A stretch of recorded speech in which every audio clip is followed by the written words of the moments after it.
بەڵێ بەڕێزان لە سرودی مەشخەڵانی یەکێتیدا هاتووە چەک قەڵەم دوانە خەباتی هاوژینم لە چاویاندا ڕێ ئازادیم ئەبینم. لەم تەوری بەرنامە قسە لەسەر پرۆسی پەروەردە و فێرکردن هەروەها باس لە نووسەران و ڕۆشنبیرانی شاخەکەین بە میواندارەی زۆر بەڕێز مامۆستا ئەحمەد عارف نووسەر و ڕۆشنبیر. مامۆستاگیان زۆر بەخێر بیت. زۆر سپاس. ئەم دروشمە چەک و قەڵەم ئەتوانن بەیەکەوە بن بەیەکەوە خەبات بکەن. سەرەتا پیرۆزبایی ئەم ڕۆژە و ئەم هەفتەیە لە یەکێتی نیشتیمانی دەکەم وەکو دامەزرانن و هیوادارم دڵسۆزانی یەکێتی نیشتیمانی هەمیشە لە هەوڵی ئەوەدا بن یەکێتی لە خەتی ئەساسی خۆی نەترازێ بەڵکو هەمیشە لە خزمەتی ئەو گەل و نیشتیمانەدا بێت کە دەنگ و ڕەنجی یەکێتیە. بەڵێ قەڵەم لەگەڵ چەکات دەتوانن تەواوکەری یەکتر بن بۆ گەیشتن بە ئامانجی دوورتر. بڵێ ئەنی لە خەباتی ڕزگاریە ئەم جوانە بە پێکەوە بن. بەڵێ ئەگەر بێت و قەڵەم ڕابەر نەبێ چەک بەلا ڕێدا دەڕوا. هەمیشە قەڵەم بەهێدی و هێمنی خۆی ئەو چەکەوا لێ دەکا ڕێگەی ڕاست بگرێ نەک بەلا ڕێدا بڕوا. بڵێ ئەو دروشمە بەڕێ من پێم وایە یەکێکە لە دروشمە زۆر جوانەکانی ئەو دەمەی کە یەکێتی تێدا لە شاخە کاری خۆی دەکرد و خەرچی خۆی بەشێت بوون. ئەگەر بگەڕێنەوە ئەو سەردەمەی کە بەڕێز باسی ئەەکەیت لەو سەردەما چەند گرنگی ئەدرا بە هێزی پێشمەرگی کوردستان بە پێی توانای ئەو کاتە ئەوەنش گرنگی ئەدرا بە پرۆسی پەروەردە و فێرکردن. ئەنی من پێم خۆشە بۆ بینەرەکانمانێ ڕوونکەیتەوە ئەو کاتە ئەنی کە باسی خوێندنەکەین لە شاخ خوێندن تۆ نەوەزارەتی پەروەردە هەبووە نە چاپخانەیەکی گەورە هەبوو بۆی کتێب چاپ بکات و ئەمە شتێکی زەحمەت و مەحاڵ نەبووە. وەکو مەحاڵ تۆ کاتێک کە دەتەوێت شۆڕش بکەیت بیر لەوە دەکەیتەوە لە بنشینەوە ئەو گەل و نیشتیمانی خۆت بگۆڕی. بەڵێ لە خراپەوە لە کەمەوە بۆ زۆر بۆ چاک. بەڵێ یەکێ لە هەنگاوە زۆر جوانەکانی یەکێتی کەنای ئەوە بوو یەکێتی مامۆستایان لە دەرەوە توانیان خۆیان کۆ بکەنەوە لە ئەو لادیانەی کە بە تایبەتی دوورتر بوون لە سنوورەکانی دەسەڵاتی بەعس و دوژمن. بەڵێ مەکتەبەکانی تیا بکرێتەوە و ئاعتیمادش بکرێتە سەر ئەو خەڵکەی کە دەیتوانی هاتوچۆی شار بکە بۆ پەیداکردنی کتێب و لە هەمان کاتیشدا ئەو کتێبانەی کە لە سنوورەکەیان مابوونەوە ئەو کتێبانش بەکاربێنن بۆ ئەوەی کە خوێندکارەکان بتوانن ئیسفادەی لێ بکەن. لە زۆربەی ئەو دیانەی کە بینای مەکتەبی تیابوو خوێندنگەکان کرایەوە. یەکێتی مامۆستایان سەرپەرشتی کرد. دنیای خەڵکمان کرد بە مامۆستای شۆڕش. ئەوانەی کە مامۆستای شۆڕش بوون پێم وایە تا ئەو دوایەژ امتیازی خۆیان هەبوو لە دوای ڕاپەڕین و ئەمانە. ئەم مامۆستای شۆڕشانە پێشمەرگە بوون بە فعلی پێشمەرگەی قەڵەم بوون پێشمەرگەی ڕۆشنکردنەوەی فکری خەڵک بوو. و بەڕاستی یەکێتی مامۆستایان ئەو دەمە زۆر لە ئێستا ئەکتیڤانەتر لە سەنگەری پێشمەرگەوە ڕۆشنایی خوێندنی بۆ خەڵک فراهەم دەکات. مامۆستا لەسەر مەنهەجەکان قسە بکەین. ئەو کاتی کە باس ئەەکەین مەنهەج وەکووتمان چاپخانێکی وەنە گەورە نە بۆ خۆی مەنهەج چاپ کات و لیژنەیەک دروست کات. مەنهەجەکان چی بوون؟ هەر ئەوانەی لە شارەکانە ئەخوێنران و لێبێ بەشێکی لێلا ئەبرا بەزەبەت ئەو مەنهەجانە بوو کە لە شارەکانە دەخوێنرا و لە ڕێگای خەرچی خۆمانەوە لە ڕێگای ڕێخستنەکانەوە لە ڕێگای خەڵکە دوورسۆزەکەی کە ئەیتوانی بگاتە شاخ مەنهەجە گەیشت و ئەو مەکتەبانەی کە مەنهەجی تیاما بوو و داخرا بوو ئەوانە هەمووی بەکار هاتووە و سوودی لێوەرگیراوە بۆ ڕۆژی خۆی. بەڵێ جەناب نمونەیەکی هەیە کە خۆ یەکێکی لەو کەسانەی کە یەکێک لە خوێندنگاکانە کردوتە من پێم خۆشە ئەمە بۆ مێژوو هەم بۆ بینەرەکانیشمان باس بکەیت ئەوە چۆن بووە؟ من لە کاتێکە لە ناوزەنگ پێشمەرگە بووم هاتمە خوارێ لە سەرگەڵ و بەرگەڵ و ماوەیەک ماینەوە لە سەرگەڵوە من دڵشاد ئەحمەد یەک دوو برادەری تر مەکتەبەکەی سەرگەڵومان ئاوەدان کردەوە لەوێ بۆ خۆمان دەرسمانەوتەوە دواتر مامۆستای بۆ هات و یەکێتی مامۆستایان سەرپەرشتیانە کرد من وای پێویست دەکرد بێمە بەری کەرکووک و لە مۆرخوادەی سەر و ماڵەکەم دابنێم و لەوێەوە کار و پیشەی پێشمەرگایەتی و نووسەریم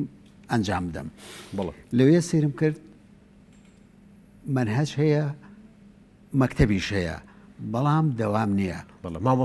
مامۆستا نییە یەکێتی مامۆستایان لەوە ناچوو دەستیان گەیشتی بێ پێی من هەستام لەسەر مەسئولیەتی خۆم برایەکی خۆم و ژن برایەکی خۆم هێنا کە خەریجی ئاعدادیە بوون ئامادەیان تەواو کرد بوو شادەی خۆیان هەبوو هێنا من وتم ئەمە باشترە لەوەی کە هەر نەبێ ببنە هەنگاوی یەکەم بۆ دروستکردنی ئەو مەکتەبەی کە لە مۆرخوادەیە هەیە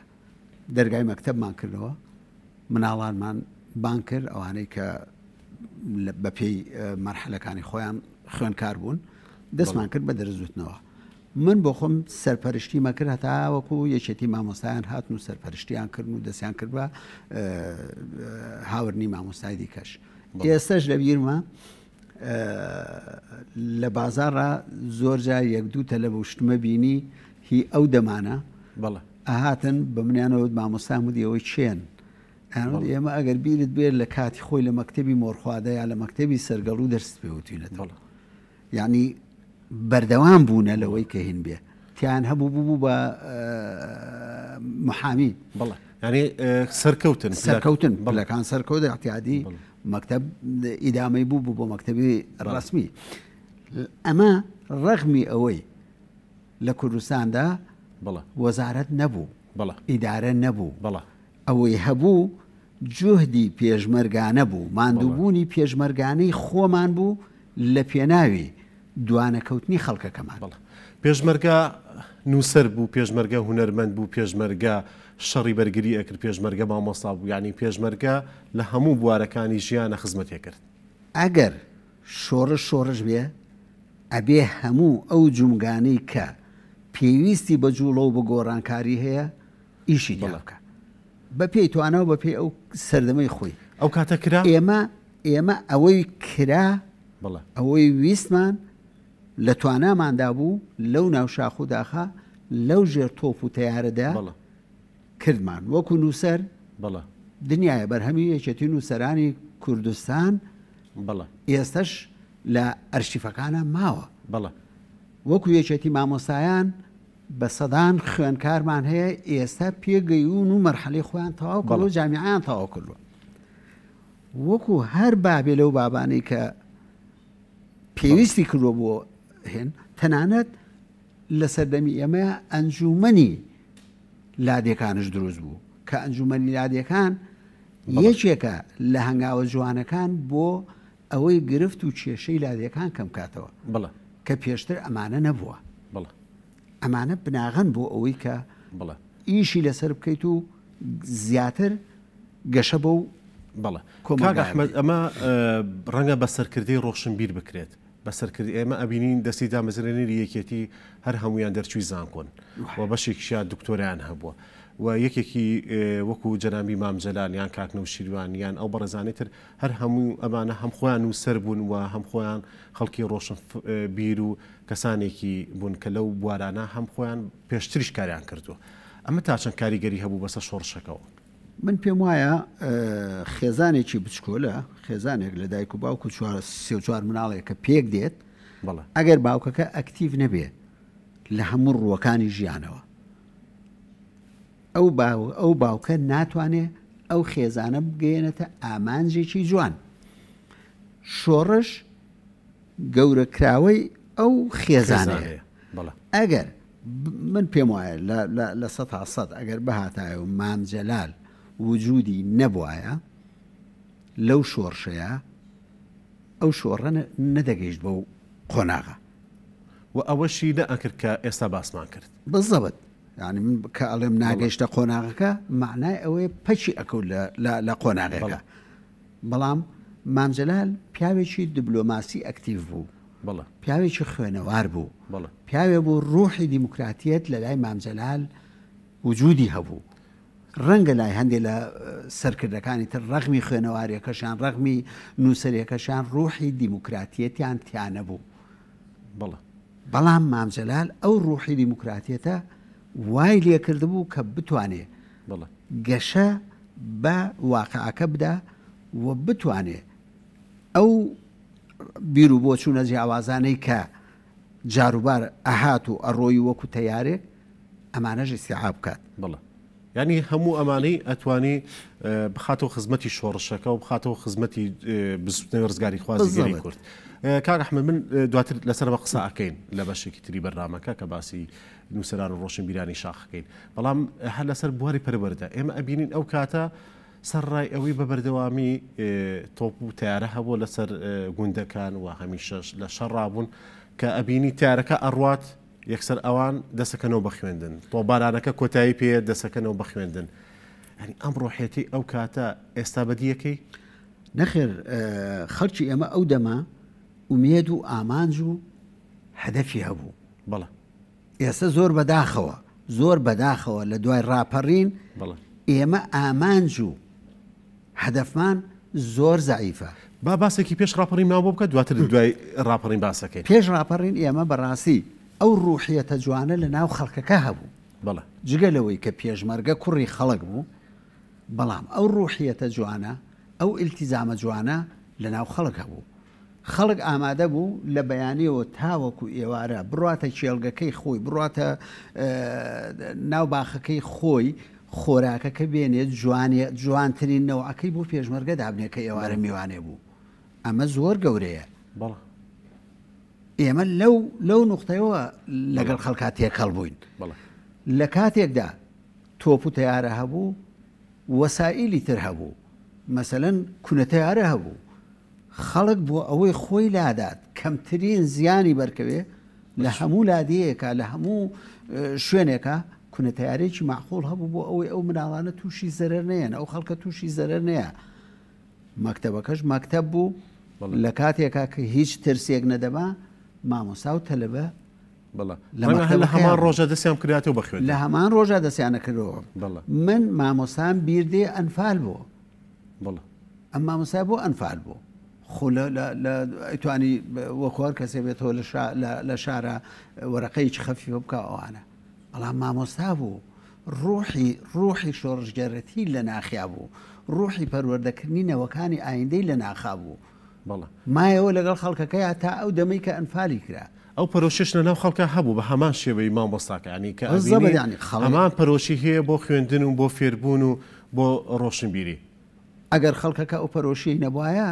بە زۆر نەتەتوانێت خەڵکەکە بێنی بۆ مەکتەب خەڵکەکە ئەمەندە بە پەرۆژ بوو بیری لەوە دەکردەوە چوار ڕۆژیکە کە شۆڕش گەیشت بە ئامانج ئەم نابێنە خوێنەوار بێ ئەبێ بڕاتە زانکۆ ئەبێ بڕات بۆشاییەک پڕکاتەوە بۆ ملەتەکەی بەڵە و هەمیشە ئەوترێت پێشمەرەکانی ئەو کاتە زۆر هانی مناڵەکانیانەدا ئەوت ئێمە پێویستمان بە ئێوە ئێمە ئەتوانین شۆڕشەکە بکەین ڕەنگە بتوانین حکومت بڕوخێنین بەڵام لە دوایە ئەوە ئێوەن ئەبن بەنەوەیەک ئەبێ ئەو حکومەتی کە ئەمانەی و حکومەتە کوردی ئێوە بەڕێ ببن زۆر لە پێشمەرگی ئێمە هەبوو لەبەر وەزعی سیاسیەکەی لە ترسی دام و دەستگا داپڵۆسێنەرەکانی بەعس لە نیوەچڵا لە ناوقەدی خوێندنە ناچار بوو بچێتە دەرێ بەڵە ئەم پێشمەرگەیە حەسرەت بوو لە دڵیا کە خۆی نەیگەیشتوێتێ ئەو مناڵێ پێنەگەیەنێ و بگاتە ئەوێ ئەمە یەکێ لە دافعەکان بوو بەڵە ئێمە سەدان خەریجمان هەبوو لە شاخە بەڵە ئێمە بۆ خۆمان من ئەو کاتانە خەریج بووم کا حەمەکەری معارف خەریج بوو دنیای لەو برادرانەی کە ئیشی ڕۆشنبیریانە کرد خەریجی جامیع و ماستەر و ئەمانەیان هەبوو بەڵام زۆرێکیشمان هەبوو لەو پێشمەرگانەی کە ڕۆژگارەکە ڕێی نەدا بوو بتوانێت ئەو خوێندنە تەواوکە بۆیە هەمیشە لەو مناڵەیە خۆی دەبینێەوە بۆی ئەو مناڵە تەکمیلەی خۆی بکات ئەمە ڕۆحیەتێکی زۆر جوان بوو لە ناو خەڵکە بەڵام مامۆستا من پێم خۆشە لێرە باسی قسەیەکی دوێنی شوانی کەریم کابام بکەم بەداخەوە ئێستا زۆر جار هەر شتێکی بەڵام ئەمە عقڵەتی شاخە بەڵام ئەم شاخ دوێنش باسی ئەوەماکردن پێم خۆشە لەگەڵ جەنابیشتە هەمان مناقەشە بکەینەوە عقڵەتی شاخێک کە بەو شێوە بڕێوە برابێت چی عیبێکی هەیە کە ئێستا زۆر جار وەکوتانم شەر بەکاری ئەهێنن ئەوانەی کە ئەم مستەڵەحە بەکاردێنن ئەم تەعنە لە هینەدەن کۆمەڵی خەڵکن ڕەنگە ئەگەر بێت و زۆر بچیتە حاڵەتە دەرونیەکەیانەوە هەندێ سلبیاتی مەسئولینی کورد لە ڕاپەڕینەوە تا ئێستا وای کرد بێ وا تەسەوەر بکە ئەوەی لە شاخ بووە عقڵەتێکی زعیف بووە یا عقڵەتێکی سلبی بووە بەڵام وان نییە بەڕاستی تۆ لە شاخە هیچ نەبێ 5,000 پێشمەرگەت هەبووە هەر هیچ نەبێ باش عزیزم ئەم 5,000 پێشمەرگەیە هەمووی لەو عقڵە وشکە نییە لەو عقلە لادەرە نییە کە بەعزە کەسێ وای بیر لێکاتەوە کە عقلی شاخ بەو شێوەیە بۆ نەخێر لە شاخدا عقلی زۆر منطقی عقلی زۆر جوان هەبوو و ئەو عقلە منطقیە هاتوۆتەوە و لە شاریشا بە هەمان نەفەس و بە گەشتریش ئیش دەکا ئەبێ ئەوەش ببینی نمونەی مامۆستا کە ئێستا لەگەڵمان میوانە یەکێکە لەو ئەقلانی کە لە شاخ بوو نووسەر بووە ڕۆشنبیر بووە من لە شاخ بوومە و نەڵێم مەدحی خۆمەکەم تەحەدا ئەەکەم لە شاخیش و لە شاریش یەکێ بتوانێ بڵێ ئەم عقلیەتت بەم شێوەیە هێناوە بۆ هێنا تۆ نمونەی هەزاران کەسی تری کە وەکو بەڕێستان بوون لە من زۆر باشتریش هەبووە و کەواتە گرفتەکە لە چۆنەتی بەڕێوەبردننی وڵاتەکەیە نەک لە عقلێتی شاخەکە سیستەم سەقەتە لە وڵاتە سیستەمە وا دەکات ئەمانەی کە سیستمەکە ئەژێڵێنن چاک و خراپەکەیان لەوێ دەرکەوێت ئەجینا من نیم وەکو تاک کە لە شاخەوە هات بێتم عقلێکی وشتی شاخەمە بێت بە پێچەوانەوە ئێمە برادرمان هەیە لە شاخەوە هاتووە ئێستا خاوەنی 170 عنوانی چاپکراوە کە لە هەموو شەرقی ئەو سەتا لە زۆر لە ئەوروپاشە ئەم 170 چاپکراوە لای یەک کەس دەست ناکەوێت بەتەنها شاخش گەورە بووە یعنی کابرایەک بۆ 10 ساڵی تەمەنی لە شاخ بووە بۆچی ئەمە پێ بەمەیا بنێن و بڵێن ئەمە عقلی شاخە بێگومان بەشێکی باشی ڕۆشنبیرەکانی ئەمڕۆی کوردیش ڕۆژانێک لە شاخ بوون چەنەها شاعیر چەنەها نووسەر چەنەها ڕووناکبیری ئەو نووسەرانی کە هەڵوێستیان هەبوو ئەو نووسەرانی کە قەڵەمیان جوان بووە زۆربیان ئەوانن کە لە شاخەوە هاتوونەتەوە و هەرێکی نزیکەی 10 ساڵێ لە شاخ بوونە 10 ساڵ ئەگەر تۆ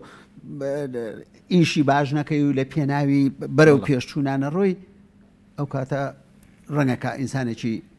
وشکت لێ دەرچێت یا ئینسانێکی ئەوە لێ دەرچێت کە نەتوانی ئەوەی کە باسمان کرد بەڕێوەبردنەکە ئێستا هەر لەسەر شێوازی پەروەردە و فێرکردنی کوردستان لە دوای ڕاپەڕین بەڵام بەداخۆ ئەبینین ئێستا بە کەمترین مەترسی خوێندن دواکەوێت خوێندکارە حەزی لە خوێندن نییە مامۆستایە گلەیی هەیە ئەنی کەواتە ئێمە کێشەکەمان لە شێوازی بەڕێوەبردنەکە هەیە بزەبەت ئێمە نەمانتوانیوە لە 91 بەدواوە کە خاوەنی پەروەردە و وەزارەتی پەروەردە بووینە لە 92 بەدواوە ئێمە نەمانتوانیوە کار لەسەر پرۆسەی پەروەردە بکەین بە هیچ جۆرێ هەمیشە پرۆسەی پەروەردەمان شکست پێهێناوە پەروەردە ئەبێ بزەبت لە باخچەی مناڵانەوە دەست پێ بکە تاوەکو ئەگاتە زانکۆ لە زانکۆ ئەبێتە تعلیم ئەمە ئەگەر بێت و بە بۆچوونی تۆ ئەگەر یەکێتی نیشتمانی کوردستان خۆی تاکە حیزب وایە و ئەم وڵاتی بڕێ ببردە ئەیتوانی وەکو شاخ پەرە بە خوێندن و بە پەروەردە بە ئەو فکری کە هەیبوو بۆ بەڕێوەبردن لە شاخ لە شاریش بیتوانێت جێبەجێکە ئەگەر خۆی بەتەنها وایە ئەگەر بە هەمان نەفەسەوە بە هەمان نەفەسەوە بە هەمان تموحەوە بەهاتایەتەوە شار بڵێ دەیتوانی و بە ئاسانیش دەکرێ بەڵام زۆر بەداخەوە نەیکرد لەبەر کۆمەڵێ ململانەی خۆی و دەرەوەی بوو لایەنەکانی تر بەڵێ مامۆستا لەگەڵ بەڕێستان بەردەوامە بین لە بەشی دومی بەرنامەکە قسە لەسەر ئازادی نووسین و ڕۆشنبیر و ڕووناکبیرانی شاخەکەین.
بەڵێ بەڕێزان لە بەشێکی تری بەرنامەکەمان لەگەڵ مامۆستا ئەحمەد عارف قسە لەسەر ئازادی ڕاداربڕین ئەکەین لە شاخ. ئەو دروشمەی جەنابی مام ئەیوت نان و ئازادی بۆ ڕۆشنبیران و هونەرمەندان و نووسەران تا چەند لە شاخ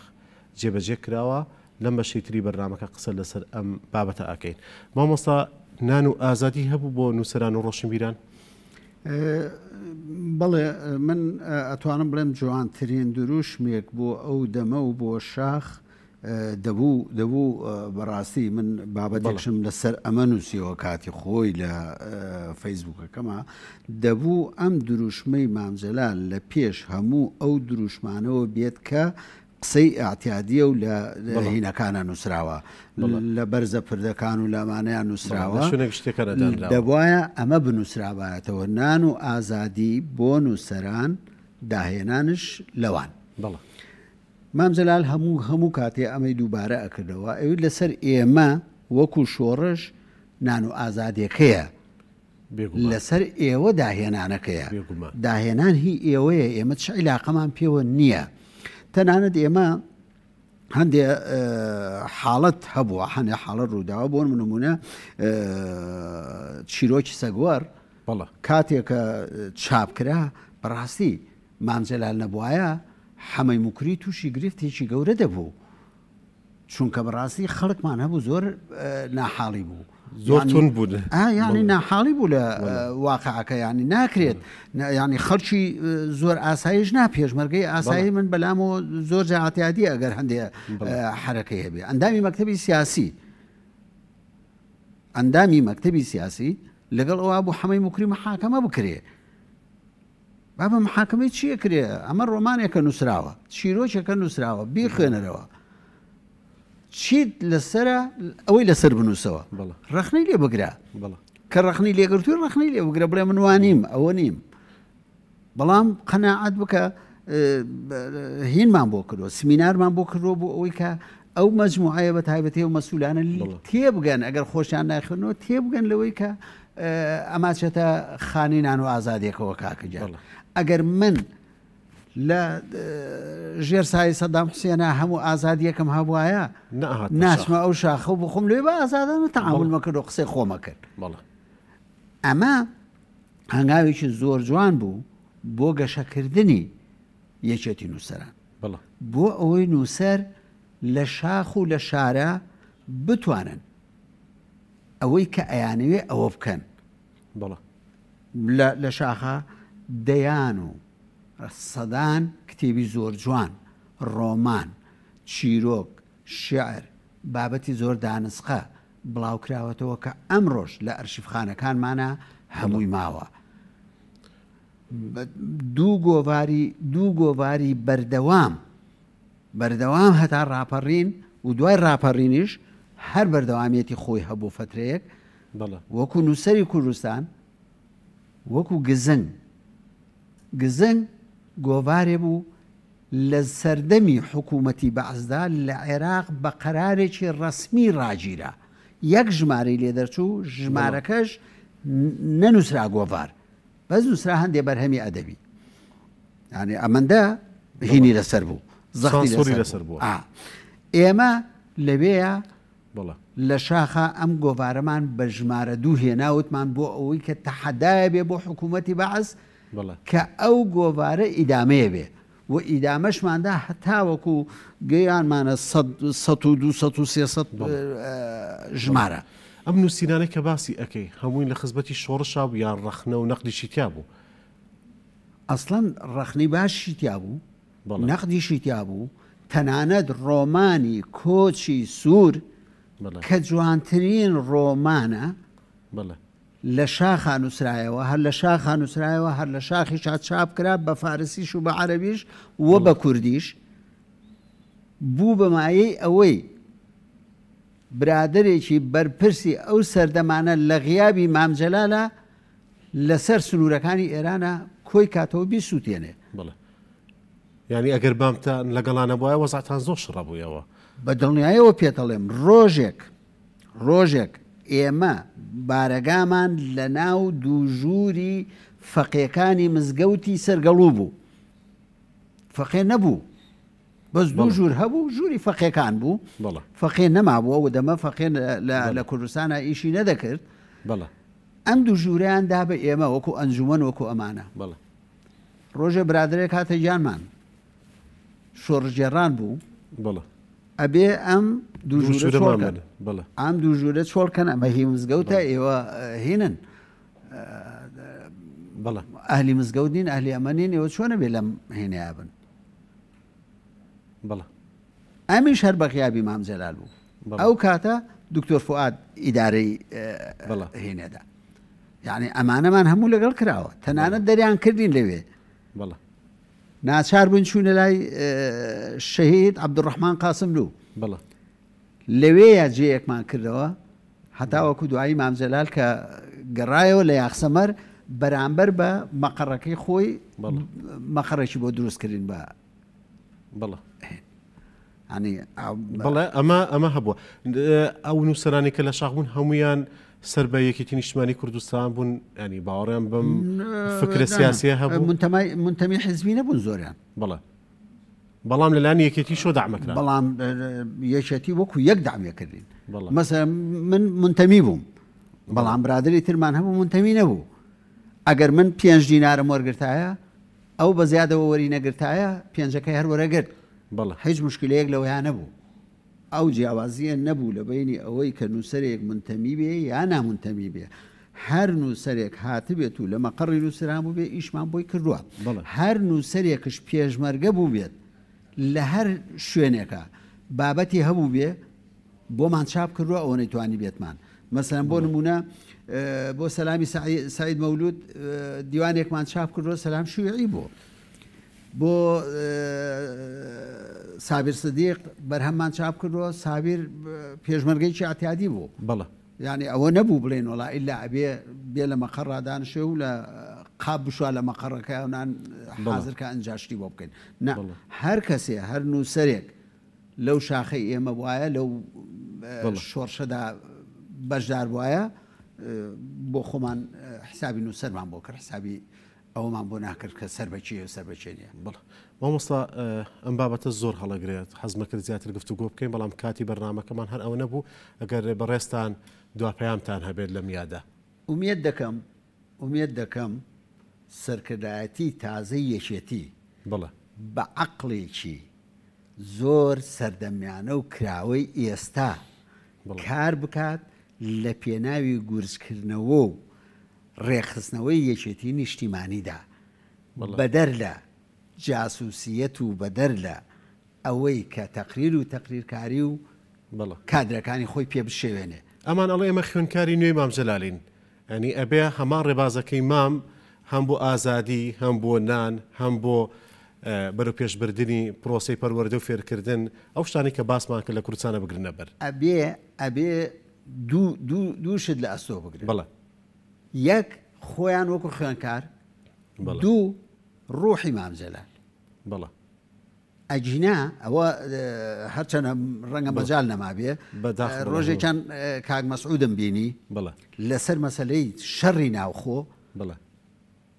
دوو کەلیمەم پێوت وتم تۆ و مامجەلال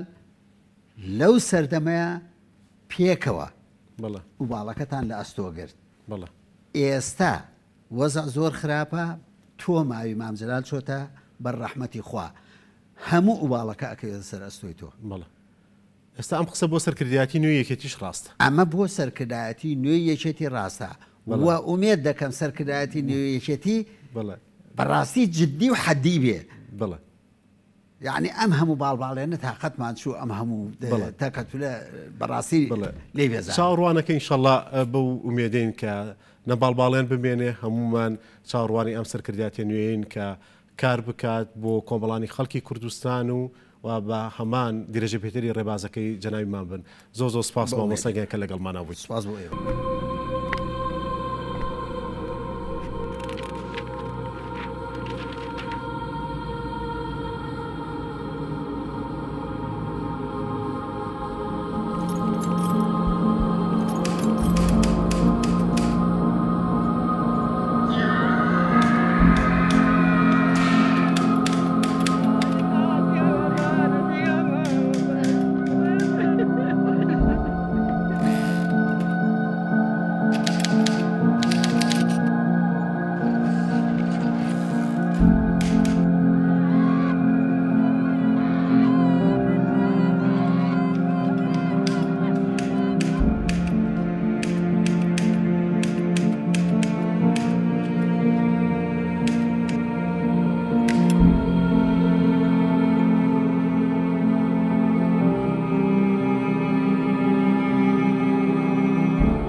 درێژا بە بەرنامەکەمانە دەین لەگەڵ بەڕێز دابان شەید ئەحمەد ئەندامی ئەنجومەنی بۆردی شەهیدان و جینۆسایدی یەکێتی نیشتمانی کوردستان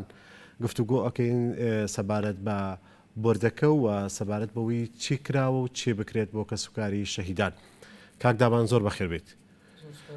یەکەم جار پێمان خۆشە باسێکی بۆردەکەمان بۆ بکەیت. ئەم بۆردە لە دوای کۆنگری چواری یەکێتی نیشتمانی کوردستانەوە دامەزراوە و ئەم بۆردە کارەکانی چی ئەبێت و ئەتانەوێت لە ڕێگای ئەم بۆردەوە چ بکەن بۆ کەسوکاری شەهیدان و قوربانیانی جینۆسایدی کورد. زۆر سپاس بۆ دەرفەتە. دیارە لە دوای کۆنگرێ چوارەمی یەکێتی نیشتیمانی کوردستانەوە بەشێک لە مەکتەبەکانی یەکێتی نیشتیمانی کوردستان گۆڕانکاری لە هەیکەلە لۆ شێوازی کارکردنیان دەکرا و لەو چوارچێوەشدا بۆردی سەرەتا مەکتەبی شەهیدانی یەکێتی نیشتیمانی کوردستان بوو. دواتر ئەم مەکتەبە لەگەڵ مەکتەبی تێکۆشەرە دێرینەکانە کرانە دوو بۆرد و یەک مەکتەب وانی لە ئەم دوو بۆردە لە ژێر چەتری یەک مەکتەبان و هەردوو بۆردەکە لەلایەن دوو ئەندامی سەرکردایەتیەوە سەرپەرشتی دەکرێن و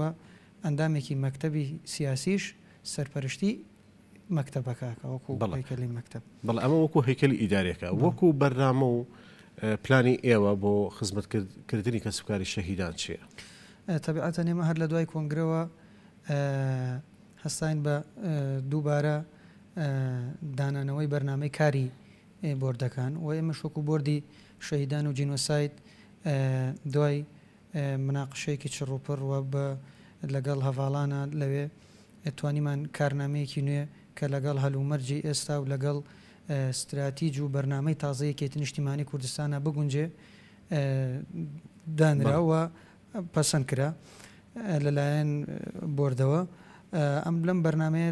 کە دانراوە زیاتر خزمەتکردنە بە کەسوکاری سەربەرزی شەهیدان، خزمەتکردنە بەنەوەی شەهیدان بە کەیسە جینۆساید کە بە جینۆسایدی ئەنفال و ئێزیدی و هەڵەبجە و تەواوی ئەو جینۆسایدانەی بەسەر گەلی کووردا هاتووە و ئەم بۆردە زیاتر خۆی کارنامەی بۆردە کە دانراوە زیاتر کارنامەیەکە کە خزمەت گوزاریە و هەوڵەدا لە ڕێگەی پرۆژە و بەرنامەی گونجاوەوە کۆمەک بە وەزارەتی شەهیدان بک و هاوکاریان بکات لە چارەسەرکردنی ئەو کێشانەی کە تاکۆ ئێستا چارەسەر نەکراون سەبارەت بە کەسوکاری سەربەرزی شەهیدان و جینۆساید. یەکێتی لە ماوەی ڕابردووە وەکو حیزب چی کردووە و لە ناو حکومەتە چی کردووە بۆ کەسوکاری شەهیدان کە تۆ خۆ یەکێکی لە نەوەی شەهید کە ئەمڕۆ لەگەڵمانی لە ناو ستۆدیۆ. ڕاستی وەکو یەکێتی کە بە حزبی شەهیدان ناسێنراوە زیاتر لە 20,000 شەهیدی هەیە و هەموو کات داکۆکی کارێکی سەرسەختی مافەکانی کەسوکاری سەربەرزی شەهیدان بووە و ئەو ماوەشە کە بۆ چەند خولێک وەزارەتی شەهیدان لەلایەن یەکێتی نیشتیمانی کوردستانە بووە توانێتی خزمەتێکی باش پێشکەش بە کەسوکاری شەهیدان بکات لە ڕووی امتیاز و مافەکانیانەوە. بەڵام ئەگەر بڵێن ینی هەموو شتێک کراوە هەموو شتێک تەواو بووە ئەوە هێشتا ماوێتی ینی بەڵام بەشێکی زۆری کێشەکان چارەسەر کراوە چ لە ئاستی امتیازاتەکانی وە لە ئاسی ئەوانەی کە کراون چین ئەگەر باسێکی ئەوانە بکەین کە کراون دواتر باسی ئەوانە ئاکەین کە پێویستە بکرێت ینی وەکو ئەوانەی کە کراون دابشکردنی خانووە دابشکردنی ینی یەکە نیشتە جێبوونەکانە بە ئاموە ئەو مافانەی کە نەوەی شەهیدان هەیەە کە لە سێکتەرە جیاجەکانی خوێندنی باڵا پەروەردە ئەوانە بخوێنن و هەر زانکۆیە کە لەم وڵاتە هەبێت کە بتوانن بە ئاسانی دەستیان پێ بگات و ئاسانکارین بۆ بکرێ و خوێندنی خۆیان تیا بکەن. دواتر لە ڕووی تەندروستیەوە لە ڕووی تەندروستیەوە توانێتی ئاسانکاری بکات بۆ کەسوکاری سەربەرزی شەهیدان کە بتوانرێت خەرجی تەندروستی ئەوان لە ئەستۆ بگرێت و کۆمەڵێک کاری ترکراوە بەڵام هێشتا هەندێک کارماوەکە بکرێ ینی وەکو نەوەی شەهیدێک ئەو کارانە چین کە پێویستە بکرێن ینی ئەو کارانە گرنگی دانی زیاترە بە کەسوکاری شەهیدان لە ڕووە چۆنەڵێ دەرونیەکەوە و لە ڕوو ئاسانکاریان بۆ بکرێت لە دائیرەکانە لەو جێگانەیە کە لە سەردەمی تەشکیلاتی حکوومەتەکانە کە تازە ئەکرێت و پشکێکیان هەبێت کە لەلایەن کەسوکاری سەربەرزی شەهیدانەوە بەڕێ ببرێت و ینی ڕێژێکی دیاریکرایان بۆ بکرێت و بەشێک لە کێشە تەندروستیەکان زۆر جارتۆ تەماشاکەی کە کێشەیەکی تەندروستی لە کەسوکارێکی سەربەرزی شەهید هەیە ئەنی ناتوانێت لە ناوخۆی وڵاتە چارەسەر بکرێت تۆ ناچارەبی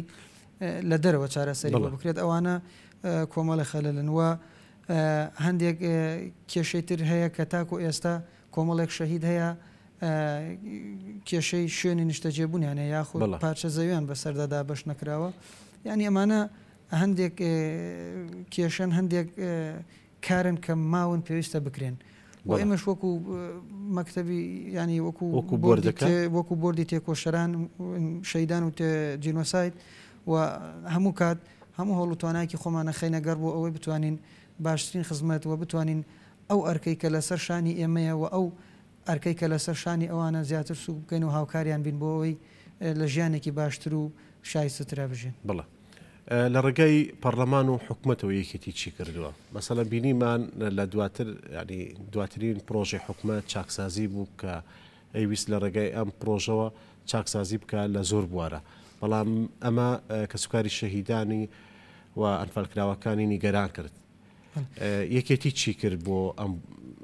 خاڵە دیارە یەکێتی وەک ئەرکی لە پێشینەی خۆی و هەمیشەی خۆی هەمیشە داکۆکی کار بووە لە کەسوکاری سەربەرزی شەهیدان و جینۆساید کراوان. ئەنی فراکسیۆنی سەوز لە پەرلەمانی کوردستان بە ئەرکێکی یەکێتیانی خۆیان هەستان هەندێک بڕگە هەبوو لە پرۆژەی چاکسازیە سەبارەت بە کەسوکاری سەربەرزی شەهیدان سەبارەت بە ماف و ئیمتیازاتەکانیان وتوانیان ئەو بڕگانە لابن چونکە ئەوانە کۆمەڵێک مەترسی جددی و گەورە بوون بۆ ئیمتیازاتی کەسوکاری سەربەرزی شەهیدان. خۆشبەختانە توانیان بە کۆی دەنگ و توانیان بە ڕوحێتێکی یەکێتیانە ئەو بڕگانە ڕەگ بکەنەوە نەهێڵن بچەسپێندرێت. بڵێ سەبارەت بەر بە شەهیدەکانمان ئێمە یەکێک لە کێشەکان ئەوەیە ڕەنگە وەکو پێویست ئەرشیفێکی تۆکمە و دەوڵەمەندمان نەبێت بۆ هەموو شەهیدەکان یەک بە یەک شەهیدەکانی وێنەیان بەپارێزین کەلوپەلەکانیان بەپارێزین و بتوانین ئەمە ئەرشیف بکەین. بۆردەکەی ئێوە لە بەرنامەیە هەیە پلانی هەیە بۆ ئەوەی ئەمە تەوسیق کات؟ ڕاستی ئێمە وەکو بردی شەهیدان و جینۆساید توانایەکی مەحدودمانەیە توانایەکی دیاریکراوە. ئەنێ پرسیارە ئەبێتە بە دوو بەش وەڵام دەدەم. بەشی یەکەمی ئەوەیە کە ئێمە وەکو یەکێتی نیشتیمانی کوردستان ڕۆژێکی تایبەتمان دیاری کردو بۆ ڕۆژی شەهیدی یەکێتی نیشتیمانی کوردستان کە لەو ڕۆژەدا بێجیاوازی شەهیدان یادی هەر هەموو شەهیدان نەکرێتەوە. و لە بەرنامەماندا هەبوو پرۆژەمانە بووە کە بتوانین ینی ئەو باسانە زۆڵ جوڵێنراوە کە بتوانین لە هەر شار و یان هەر مەحافەزەیەکە ئێمە بتوانین مۆنومنتێکمان هەبێ کە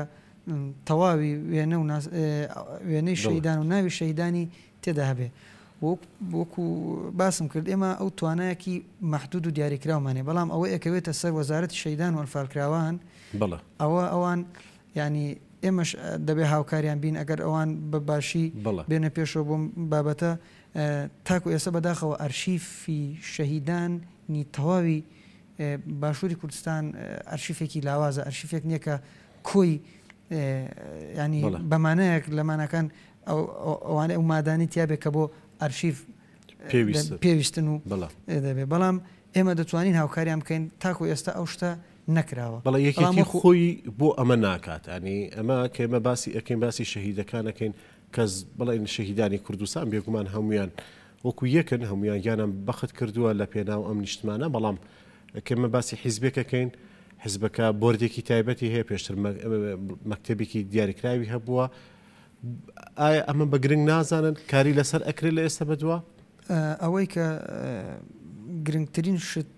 بەلایەکێتیەوە ئەوەیە بەڵام ینی ئێمە بە کۆمەڵی قۆناغی مێژووی سەختا تێپەڕین. ینی ئەوە بوو لە ساڵی 1970 کە بەشێکی زۆری ئەرشیف و ئەوانارەمووی لە ناوچوو ینی تۆ 4,000 لادەی کوردستان تەختی زەوێک ڕووخاکرا ڕووخاوە و پێشمەرگەژلانکەی لادێ بوو ینی بەشێکی زۆری ئەو ئەرشیفانە لە ناوچوو ئەو کێ و ماڵێکە حکوومەتی باسی ئەو سەردەما ئای کرد بەشێکی زۆری و ئەرشیفانە لە ناوچوو بێکێتی تا قۆناغێک هەندێک ئەرشیفی کردووە بڵێن لە بواری ڕاگەاندنی ئەوانە لە ژیاننامەی شەهیدەکانەوە کار و چالاکیەکانیانە بەڵام ئەمە ڕەنگە تێری ئەو قۆناغە نەکات کە ئێمە بڵێن کافیە و ئەوەی کە لەسەر شانی بکێتی بووە پێهێستاوە ئەنجامی داوە بەڵام ئەوەی کە ئەمێنێتەوە ئەوەیە کە تۆ ینی لە ئەسەر ئاسی محافەزاتەکان مۆنومنت بۆ شەهیدەکان بکەیتەوە و لەوێ ئەتوانیت بە شێوازێکی تایبەت بە سیستەمێکی تایبەت تۆ کەلوپەل و ئەو یادگاریانی ئەو شەهیدانە دایان ناوە تۆ بیپارێزی. ینی ئەمە وەکو ئەبێ بە پلانی داهاتوو بە پلانی داهاتوە ئێمەش لە بەرنامەماندا هەیە کە لە داهاتووە بتوانین ساڵانە کۆنفرانس و ئەوانە بکەین کە پرۆژە پێشکەش بە وەزارەتی شەهیدان بکەین پێشکەش بە فراکسیۆنی سەوز بکەین لە پەرلەمانی کوردستان و بتوانین پێکەوە هەماهەنگی بکەین بۆ ئەوەی چ لە ڕووی ئەرشیف و دوکۆمنتکردنەوە چ لە ڕووی ئەو ڕووکارانی کە پێویستن ئەو ڕێکارانەی کە پێویستن بۆ ئەوەی کە ناو ناسنامەی شەهیدە سەربەرزەکان ون نەبێت و بۆ ئەو نەوانەی کە لە داهاتوودا ئاشنا ئەبن بە وڵاتەوە بە سیاستکردن لە وڵاتە بزانن کە چۆن یەکێتی بەچی قۆناغێکە و بەچی مێژوویەکی سەخدا تێپەڕیوە و تاکو ئەو ڕۆژەی بەرهەم هێناوە. بەڵە کاک دابان یەکێک لە گلەیی کە سوکاری شەهیدەکان ئەوەیە کە ئەڵێ ئێمە لە لیستی موچە بە تایبەت لە بڵێن بڕێبەتی کاروباری شەهیدان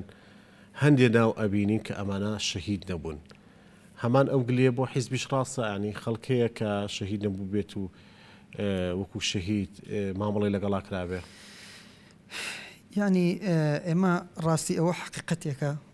حقیقەتێکە کە گلەیی هەیە وە جێگەی ڕخنەیە بەڵام یەکێتی هەتاکو توانی بێتی خۆی لەو مەجالە پاراستووە و زۆریش و دژیشی بووە بەڵام حزبەکانی تر لەولاو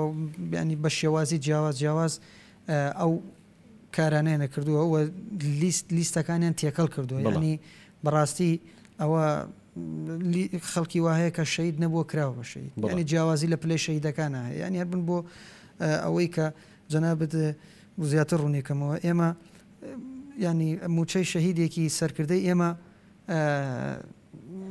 4 ملیۆن و 200,000 موچەی شەهیدێکی سەرکردەکانی پارتی نزیکی 6 ملیۆن ینی جیاوازێکی بەرچاو هەیە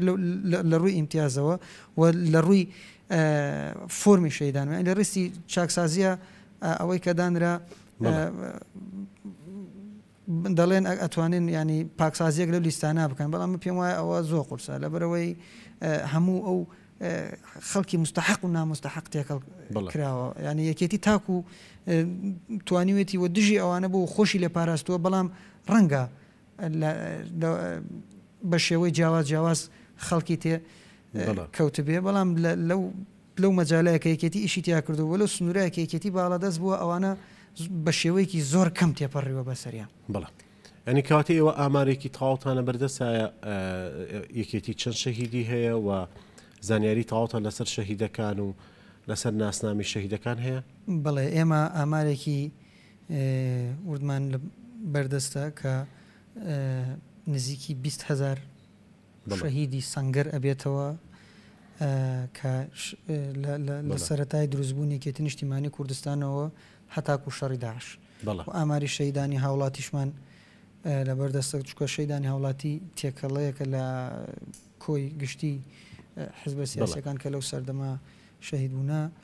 زیاد لە 8,400 شەهید دەبێ ئەوانەی هاوڵات. سەبارەت بە جینۆسایت ئێوە بەشێکی تری مەکتەبەکەتان تەرخانە بۆ کاروباری جینۆسایت بۆ ئەمەیان چی ئەکەن؟ ڕاستی ئەو بەشە لە دوای کۆنگرەی چوارەمەوە کە کوبازمان کرد هەیکەلەی مەکتەبەکان گۆڕا و بەشی شەهیدان جینۆسایتشی بۆ زیادکرا و لێمە لە هەناو هەیکەلەی بۆردەکە بەشێکی تایبەتمان دانەوە بۆ بەشی جینۆسایت و لەم بەشەدا ئامانج لەم بەشە خزمەتکردنی زیاتری کە سوکاری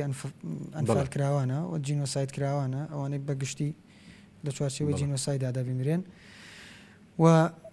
ئامانجی ئەم بەشە وەکو خزمەتگوزاری گشتیەوە کارکردنە لەسەر دۆسیەی جینۆساید ئەو جینۆسایدانی کە بەسەر گەلی کووردا هاتنە لە دەرەوە لە کۆنفرانسە و نێودەوڵەتیەکانە وهێنانەوە کارکردنە بۆ هێنانەوەی ڕووفاتی ئەو ئەنفال و ئەنفالەکان کە لە هێشتا لە خوار و عێراق ماون و بەگشتی لەو چوارچێوەیە خۆی بینێتەوە ئەو بەش. بەڵام سەبارەت بە بەڵگەنامە بە هەمان شێوە ئێمە ئەبینین هەم بۆ جینۆسایت هەم بۆ ئەنفال ئێمە یەکێک لە گرفتەکانمان گرفتی بەڵگەنامە و تۆسیقکردنی ئەم کارە ساتانەیە. چی ئەکەن لەم بوارە بە هەوڵی ئێوە و بە هاوکاری حکوومەتی هەرێمی کوردستان؟ ڕاستی ئەوەی بە حکمی ئەو ناوچە جوگرافیایی کە یەکێتی نیشتیمانی کوردستانی تێدایە و زۆرترین ڕێژەی ئەنفال لەم ناوچەیەدایە و بەشێکی پێویست بەڵگەنامە هەیە کە لە لای وەزارەتی شەیدان و ئەوانە بۆ ئەوەی ڕوبەڕووی دادگای نێودەوڵەتی و ڕوبەڕووی ینی لەو کەیسانە بەکاربێنرێت کە بە سوودی گەلی کورد بەڵام ئێمەش هاوکاریان نەبین لە ڕێگەی پرۆژەوە لە هەر ئەرکێک بکەوێتە سەرشانی ئێمە وەکۆیکێتی نیشتیمانی کوردستان درێخی ناکەین وە چۆن لە ڕابردووە داکۆکی کار بووینەوە لە داهاتوشە باشتر ئەبین و شتێکە ئێمە لە هەموو کات و ساتێکە پاڵپشت و پشتیوانیانین پاڵپشت و پشتیوانی وەزارەتی شەیدان و ئەنفال کراوانین بۆ خزمەتکردن بەو کەیسانە. بەڵێ کاک دابان وەکو کوڕە شەهیدێک پێم خۆشە بزانین دو پەیامی تۆ چییە؟ وڵای دوا پەیامی من بەگشتی سەرکەوتنی کۆنگرە لە هەموو کەس و کاری سەربەرزی شەهیدان پیرۆزەکەم و سەرکردایەتیەک و سەرۆکایەتیەک و مەکتەبی سیاسیەک ئێستا دروست بووە کە جێگە و هیوا و ئومێدی خەڵکی کوردستان و یەکێتیەکان و لایەنگران و دۆستانی یەکێتین. من ئەو سەرکەوتنای لە پیرۆزەکەم و دڵنیا بن کە ئێمە بەرەو سەرکەوتن هەنگاوەنین و ئەگەڕێنەوە بۆ هەناوی جەماوەر، ئەگەڕێنەوە بۆ ناو کەس و کاری سەربەرزی شەهیدان و لەگەڵیان نەبین، پاڵپشت و پشتیوانیان نەبین و دڵنیا بن داکۆکی کارێکی سەربەرزی شەهیدەکان و ڕێبوارێکی ئەو ڕێبازە پیرۆزایان نەبین و بە هەموو لایەکەوە دەستە ناودەست یەکێتیەکەینەوە بە یەکێتیەکەی جاران و دڵنیا بن لەو جێگەی ئەو هیوا ئومێدەی ئەواناوی. بەڵێ زۆ سپاس بۆ بەڕێز دابان شەید ئەحمەد ئەندامی ئەنجومەنی بۆردی شەهیدان و جینۆساید. بەڵێ بەڕێزان ئێمە بۆ ماوەی هەفتەیەک لە کەناڵی گەلی کوردستان هەفتە یادی دامەزراندنی یەکێتی نیشتیمانی کوردستان چەند بەرنامەیەکمان پێشکەش کردن. بێگومان یادکردنەوەی شەهیدەکان لەبەرەوەی یەکێتی نیشتیمانی کوردستان خاوەنی زیاتر لە 20,000 شەهیدە هەموو ڕۆژێک شەهیدەکان لە یاد و یادەوەری ئێمەدان و تێکۆشەرە دیرینەکان